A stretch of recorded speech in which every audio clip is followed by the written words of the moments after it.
Pressure pressure pressure pressure, mentally pressure.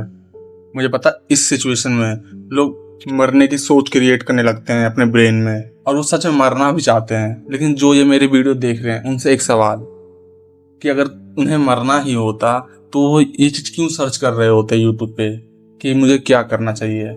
मतलब तुम्हारे अंदर अभी भी एक ऐसा हिस्सा है जो सवाल का आंसर ढूंढ रहा है। एक्चुअली में मेरी वीडियो कोई नहीं देखता है, बट मैं वीडियो उन लोगों के लिए बनाता हूँ जो रियली में उस फेज से गुजर रहे होते हैं, जिस फेज में इंसान अपने आप को स्ट्रगल में महसूस कर रहा होता है, अपने आप को पेन में महसूस कर रहा होता है, अपने आप को कंफ्यूजन में महसूस कर रहा होता है, या फिर अपने आप को डिस्ट्रॉय महसूस कर रहा होता है। एक बात बताऊं ब्रो, आज तुम मरना चाहते हो, बट ये मरने वाली फीलिंग तुम्हारी कल नहीं रहेगी।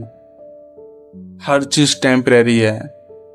लाइफ में जो चीजें होती है ना, सब चीज टेम्परेरी है। लेकिन अगर तुमने इस पे डिसीजन ले लिया तो वो तुम्हारी परमानेंटली हो जाएगी। टाइम खराब है, हाथ में कुछ नहीं है, अनलकी हूँ, कोई मेरा साथ नहीं दे रहा है, मैं अकेला हूँ। मुझे पता है इस जोन में इंसान कितना क्रिटिकल सिचुएशन से गुजर रहा होता है। लेकिन यहाँ पर मैं तुमसे एक सवाल पूछना चाहता हूँ कि मरने से प्रॉब्लम सॉल्व होगा कि तुम्हारे लाइफ में उस पेन से, जिस पेन से तुम गुजर रहे हो, उससे लड़ने से प्रॉब्लम सॉल्व होगा।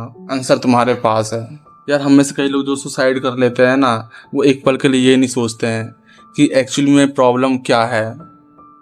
सही बता रहा हूँ, उन्हें शायद कोई समझाने वाला ही नहीं होता है। वो अपने लाइफ में इतना परेशान हो जाते हैं, अनबियरेबल पेन से गुजर रहे होते हैं, जहाँ पर उन्हें लगता है कि अब कोई भी ऑप्शन नहीं बचा है। लेकिन अगर तुम उसी इंसान को ऐसे क्रिटिकल सिचुएशन में देखते हो ना, जहाँ पर वो सुसाइड करने के बाद भी बच जाता है, बट शरीर का एक पुर्जा खराब हो जाता है, हाथ खराब हो जाए, पैर खराब हो जाए, तब वो इंसान कहता है कि वो डिसीजन में इम्पल्सिव में होकर ले लिया।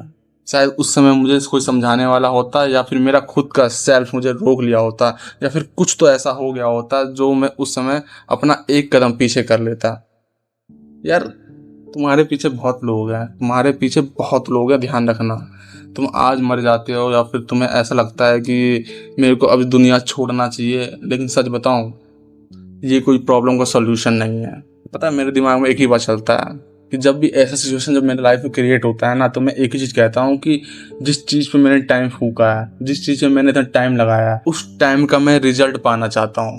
भाई अगर तुम किसी चीज़ में मेहनत कर रहे हो, तुम प्रेशर फील कर रहे हो, तुम कुछ कर रहे हो, तुम्हें लाइफ में पता है कि यार मुझे ये चीज़ अचीव करना है, बट थोड़े से प्रॉब्लम पर तुम अपने आप को इस सिचुएशन में डाल देते हो, तो उस जगह पर तुम्हारे ऊपर कई सारे सवाल उठ जाते हैं कि यार तुम डरपोक थे। ये चीज़ कोई मुंह पे नहीं बोलता, लेकिन दिल के अंदर सबके रहता है, दिमाग के अंदर सबके रहता है। तो चलो मैं एक्चुअली में तुम्हें बताता हूँ कि होता क्या है तुम्हारे साथ इस सिचुएशन में, जहाँ तुम्हारा मन खुद को नुकसान पहुंचाने का करता है। उस जगह पर तुम्हारा ब्रेन इम्पल्सिव हो जाता है, फ्यूचर प्रेडिक्ट नहीं कर पाता है, मतलब नहीं सोच पाता है कि कल क्या होगा, परसों क्या होगा। बस ये सोचता है कि आज का जो पेन है मेरे पास, यही सब कुछ है और इसे किसी तरीके से निकालना है। तो उस पेन को निकालना ही तुम्हारे लिए उस समय पॉसिबल होता है। वो पेन कैसे निकलेगा? आदमी सुसाइड कर लेगा। तुम ना इस जगह पर एक छोटा सा एक्सपेरिमेंट कर सकते हो अपने साथ। जब भी तुम्हारे मन में ये ख्याल आए कि यार मैं इम्पल्सिव हो रहा हूँ, मैं कुछ कर सकता हूँ, बहुत दर्द हो रहा है, अंदर खालीपन सा लग रहा है मेरे हाथ में कुछ भी नहीं है, 24 घंटे के लिए पोस्टपोन करो कोई भी एक्शन। अगर तुम्हारे अंदर सच्चा पेन है, रियली में तुम पेन महसूस कर रहे हो, वो पेन रहेगा 24 घंटे बाद भी। लेकिन ये जो तुम्हारा इम्पल्सिव होने का सोच का इंटेंसिटी है, वो बदल चुका होगा। तुम नहीं सोच रहे होगे कि यार मुझे अब ऐसा काम करना, बिकॉज तुम्हारा दिमाग उस 24 घंटे में पता क्या क्या देख लिया होगा, और भी नए नए रास्ते, और भी नए नए तरीके, और भी नए नए टेक्निक कि तुम लाइफ में आगे कैसे बढ़ सकते हो।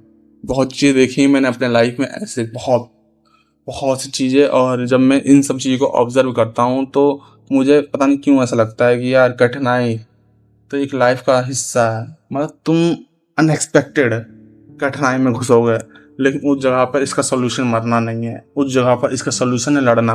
अच्छा, बैटमैन मूवी किसने देखी है? लगभग सभी ने देखी है, द बैटमैन डार्क नाइट, शायद डार्क नाइट राइसेस, जिसमें जोकर है। क्या कहता है पता है? Why so serious? क्यों? क्योंकि भाई एक ज़िंदगी है यार, अगर तुम इसे हमेशा सीरियस लेके चलोगे कि यार ये चीज़ें एक टाइम में 50 चीज़ें करनी है, ये भी करनी है, वो भी करनी है, तो फिर क्या करना है? फिर तो बाद में तुम्हें मरने का ख्याल आएगा ही ना। यहाँ पर वाई सो सीरियस का मतलब है कि तुम्हें अपनी ज़िंदगी को बनाने के लिए खुद लड़ना पड़ता है। सीरियस रह के तुम्हें कुछ नहीं मिलने वाला है यार। सीरियस उतना डॉक्टर भी नहीं रहता यार किसी का ऑपरेशन करते समय, वो भी चिल्ली ऑपरेशन करता है। अगर तुम्हारे कोई आसपास नहीं है, तुम्हारा फ्रेंड नहीं है, तुम्हारे परिवार से बनता नहीं है, कोई भी तुम्हारे से बात करना नहीं चाहता है, तो ज़रूरी है तुम उसी से चिपको। दुनिया बहुत बड़ी है, किसी रैंडम इंसान से बात करो यार।